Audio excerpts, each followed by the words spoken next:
So hello there, and welcome back to another Night of the Movies podcast. I'm Spy Knight, and in these podcasts I like talking all things movies and TV, and whatever I want, whenever I want. And in today's podcast, because it's that time of the year, because in the words of Slade, it's Christmas, I am reviewing How the Grinch Stole Christmas. So, without further ado, let's get into it, shall we? How the Grinch Stole Christmas. So this film was released in 2000 and was directed by Ron Howard, who also has directed such films as Apollo 13, which is a great film, Rush, which is a very good film, A Beautiful Man, which I love, Willow, which I really enjoy, Cinderella Man, which I really like, 13 Lives, which I think is very underrated, Splash, which I haven't seen for a very long time, but I remember enjoying, and much more. He's a very accomplished director, and yet some people think this is his worst movie, which I find surprising. And this film stars Jim Carrey as the Grinch, alongside Christine Baranski and Jeffrey Tambor. And for the longest time, I could have sworn, and I mean sworn, that I'd seen this film. But I sat down to watch it on Netflix a couple of nights ago now, when I was putting up the decorations in the Christmas tree, and I realised, actually, I haven't properly ever seen this film the full way through. I've definitely seen bits of it on TV over the past 10 years or so, but I haven't properly watched this film the full way through. So that is exactly what I did the other night, and that is why I'm reviewing this film in today's podcast. So me sitting down to watch this film the other night was like I was watching it for the first time. There were bits I remembered about it, but for the most part, it was a completely new film to me. And the Google plot synopsis of the film, in case you don't know already, goes as follows. The Grinch, played by Jim Carrey in this film, resides outside the town of Whoville, whose inhabitants adore Christmas, but he despises them and the festival. Cindy, a resident, befriends the Grinch, hoping to make him love Christmas. And that's pretty much all you need to know about this film, in case you haven't seen it yet. And honestly, I'm delighted to say that I really enjoyed this film. And it was like watching it for the first time. It was such a surprise. And I was also very surprised to see that it's not liked by a lot of critics, and that the film isn't loved by a lot of people, because I was watching it and I was like, yeah, I get it. I get it why this film has become a Christmas classic to so many people at the same time. Because yes, it might not be as adored as, say, It's a Wonderful Life, although not many films are. That was a rubbish example. But it might not be as adored as, say, Home Alone, as beloved as, say, that film, although I actually prefer it over Home Alone. But at the same time, it has become somewhat of a Christmas classic. I can't tell you how many people I've met who say they really enjoy this film. And I, for the longest time, always said, it wasn't really for me, but that's because I hadn't properly watched it.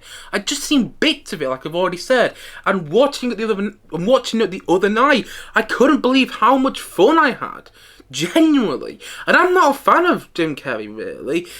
More often than not, he rubs me up the wrong way when I watch him in a film, and yet I thought he was perfect as the Grinch. I thought he was perfect. Often in films, I think he gets too silly. Like I do think he gets too silly in the Sonic the Hedgehog films. And all I can see is Jim Carrey, you know? That's how I often feel when I watch Jim Carrey in films. Not all the time. In Eternal Sunshine of the Spotless Mind, I don't see Jim Carrey. And I don't see him in The Truman Show. I think he's perfect in that film. But most of the time, I'm not really a fan of Jim Carrey. And I sat down to watch this film thinking his performance was going to really annoy me. I loved his performance. I was sat there laughing along with him, and I just thought he perfectly embodied the character of the Grinch. He was perfect as the Grinch. And I particularly liked how this film got across its message of Christmas. You know, the great thing about this movie, the thing that really worked for me, is that it made me feel Christmassy. I sat down to watch this film feeling a little Christmassy. Not very Christmassy, but feeling, a little Christmassy, as I've already said. And then about 2 hours later, after I'd finished the film, I felt a lot more Christmassy. And that's what any good Christmas film should do. It should make you feel Christmassy, and that's exactly what this film did. And I think one of the reasons it did was because of its message and how it got that message across. The message of the film, at least what I got from it, was that Christmas isn't just about the presents. It's about coming together, no matter who you are and no matter what you look like, during this joyous time of the year, and just being with one another and having fun. And the presents are an added bonus. That's what I got from the message of the film, and I loved that message. And I knew what the message was before watching this film. I'd seen the 2019 animated Grinch film where Benedict Cumberbatch voices a Grinch. I didn't really enjoy that film, by the way, but I'd seen that film and I'd read the Grinch story before. Someone read it to me, whatever. I knew the story, but I really like how it was done in this film. The message didn't feel forced. It wasn't like Red One, which I do go on about a bit on this channel. I do go on about my disliking of Red One, but in Red One, one of the reasons it really annoyed me, I did speak about this in my second review of Wicked, which I did a couple of days ago and now whatever, early this week. In Red One, they spoon feed the message of Christmas to you. Like, there's literally a scene where J.K. Simmons is playing Santa Claus in that film, and Dwayne Johnson plays an elf. Yes, Dwayne Johnson plays an elf in Red One, and they're in this scene together. And the scene goes on for about 5, 6, 7 minutes, and they're just talking about the message of the film. They're not even trying to hide the message of the film. They're not even trying to hide the message of Christmas. They're literally just telling the audience what the message of the film and the message of Christmas is. And it annoyed me so much because I was like, you could have done this in such a better way, but it was just such a poorly written movie. But I didn't think this film was very well written or anything, but I felt it got across its message of Christmas much better than I've seen other Christmas films do. It got across its message much better than I've seen other Christmas films do, and I mean that in the best way possible, because I did sit there and I was like, yeah, the message doesn't feel spoon-fed to me. It just feels like it's getting across to me in the way the film wants me, in the way the film wants it to, It doesn't feel forced. It just feels like it's getting across its message of Christmas in a delightful and, seamless way. I really liked how the film got across its message, and I found it to be very enjoyable. Now, it is one of those films where at times it does get a little too silly for my liking, and it does get a little over the top, and I do think it's one of those movies where, because it's so fast-paced and because it keeps moving from scene to scene to scene, it's one of those films where I think if you stopped it and actually questioned what's going on in the scene, you'd probably find quite a few problems with it. And that would happen throughout the film. But because I had such a good time watching it, I could get past all the problems that this film has. I could get past all my little annoyances I had with this film because I had such a good time watching it. And again, I didn't grow up watching this film. I don't have a personal attachment to it, a nostalgic attachment to it, like I do to, say, the Polar Express. I understand why a lot of people don't like the Polar Express. I totally get it. But I really enjoy that film, and whenever I watch it, it makes me feel like it's Christmas Eve again. But I didn't have that. I don't have that with this film. I don't have that with How the Grinch Stole Christmas. So this is my review after watching it really for the first time. And I had this great time watching it. I'm not saying the film is great, but I had a great time watching it. And I thought it was well made. I loved the set design and the way it was directed. The set design actually reminded me of Tim Burton, to the point that for the longest time I thought this was a Tim Burton film, because of the way it looked, because of the way it was shot. And it isn't, though. It's a Ron Howard film, and it's not like Ron Howard's usual direction. I mean that in the best way possible. I like when a director, mixes things up, spices things up, and I think he did that with this film, and in a very good way. Plus, the musical score by James Horner made me feel Christmassy. Oh, I love the musical score, and I love the musical numbers, which I didn't expect to say. I thought the musical numbers would really not work, but I particularly love the musical number, "You're a Mean One, Mr. Grinch." I mean, I can't sing to save my life, but I loved that musical number in the film, and how Jim Carrey just threw himself into that number, and how it was directed. I thought they had a style to them, particularly that musical number, "You're a Mean One, Mr. Grinch." I thought that was great.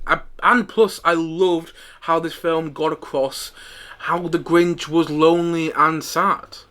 I loved how that was done. How he's like sat there going through his diary and he's saying things like, in a couple of hours I'm going to be self-loathing, and then after that I'm going to be lying in my bed thinking about how sad I am. I mean, it's done much better in the film than I just did it, but you get the point I'm making. I felt this film got across how the Grinch was sad in quite a smart way. And again, I'm not saying the film doesn't have problems. I do think it does. I don't think it's a perfect movie, and I don't think it's a great Christmas film by any means. But I can get past all those problems, and another reason I can get past all those problems is because it works. And when you read about how difficult this film was to make, I am so surprised that it did work. Like, Ron Howard has often spoke about how challenging it was for him to make this film. Jim Carrey has talked about the torturous experience it was for him to get into the Grinch makeup. I remember on the Graham Norton show, he was talking about how it took like 8 hours and a half to get into that makeup, and how the CIA had to teach him like CIA torture. Somebody from the CIA had to teach him some CIA torture to help him get into the makeup. And the main makeup artist for the film has spoken about how Jim Carrey was mean to everybody on set because of the makeup that he was in. How it's such a troubled production because of how difficult it was to get Jim Carrey into the Grinch outfit, and how they had to sort of shoot around him because he hated being in the outfit so much. But you can't tell that when you watch the film. If you didn't know that Jim Carrey had a lot of issues with putting on the Grinch outfit, you would assume that he really liked doing it, because of the amount of times he appears in the film. It doesn't feel like the film was sort of shot around him. It feels like he was always present as the Grinch, and that he really wanted to make this film the best. He really wanted to play this character. I mean, it sounds like he didn't, and it sounds like he almost quit playing the character after one day of shooting, but you can't tell that when you watch the film. The fact that it was apparently such a challenging filmmaking experience for Ron Howard makes me admire the film all the more so because of how it turned out. Because it is so enjoyable. And the fact that it has, for so many people, become this beloved Christmas classic makes me admire what Ron Howard and Jim Carrey did so much more. Because I can see at the time when this came out why it wouldn't work for people. I can see why it still wouldn't work for people now. But the fact that apparently it was such a hard film to make, and the fact that it did turn out so enormously enjoyable and so heartfelt to watch, just makes me like it all the more so. Again, I'm not saying it's a brilliant film by any means, but it is really enjoyable. And I don't understand why so many people have... I mean, I kind of get why people have problems with it, but I don't understand why it's so... I don't understand why it got so panned when it came out. And I did just... I sat down to watch the film feeling Christmassy, feeling a little Christmassy. But after I finished the film, I felt very Christmassy. It felt like a blast of Christmas. You know, almost everything in this film screamed Christmas to me. And I mean that in the best way possible, you know? And I did not expect to be this complimentary about How the Grinch Stole Christmas. But, you know, here we are. And I'm so happy that I enjoy this film, because I can't tell you how many Christmas films I watch and I don't enjoy. That some of the people do enjoy, you know? Home Alone being an example. I don't really enjoy the first Home Alone, and I actually prefer the second Home Alone. There's a little bit of a hot take, and I was thinking I was going to have the same experience watching Home Alone as when I sat down to watch this film. But that wasn't the case. I had such a wonderful experience, and it felt like just a blast of Christmas, and in the best way possible. And so, all in all, I'm going to say that How the Grinch Stole Christmas, I'm going to say it's a 7.5 out of 10. I think this is a solid film. Genuinely. Like I said before, I get why some people might not enjoy it, but I really enjoyed it. And I admired so much about the way it looked as well. Not only the set design, which I've already spoken about, but the costume design and the makeup. I believed I was watching this fictional world of Whoville. which is not an easy thing to do. And I felt that was realised very well with this film. And again, Jim Carrey as a Grinch is just perfect. And I think he elevates this film. I do wonder what the film would have been like without him, but he's in the film, so I don't have to wonder that, you know? Yeah, I really enjoyed it. On a first viewing, because that's technically what it was for me, I'd seen bits of it before, but on a first viewing, I enjoyed it. I really liked how it got across the message of Christmas. And I thought it was heartfelt, and it was... Yeah, the pacing was a bit off, but I liked how it just kept moving and didn't stop. And how it made me feel Christmassy, more Christmassy than I did before I watched it. You know, it felt like one big Christmas blast. And all in the best way possible, yeah? Not a brilliant film by any means, but you know what? As far as Christmas films go, this is not a bad one. In fact, I would say it's a pretty good one, actually. I'd even go as far to say it's a solid one.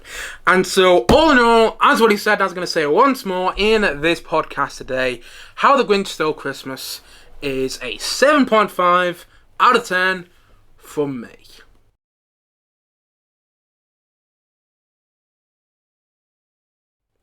Anyway, guys, that's it for today's podcast. Oh, wait, one sec. I have to put this on because I feel Christmassy now after watching this film. And here we go. That's it for today's podcast. If you have seen How the Grinch Stole Christmas, please email your thoughts on it in the comment section below. And as always, thanks for watching or listening to this podcast. And if you haven't yet, please do click down below and like and subscribe on this podcast. I look forward to many more podcasts and many more videos coming very, very soon on this channel. That's what he said. Thank you so much for watching or listening to this podcast. And I suppose that's it. So I will see you guys again soon. But bye for now. Bye.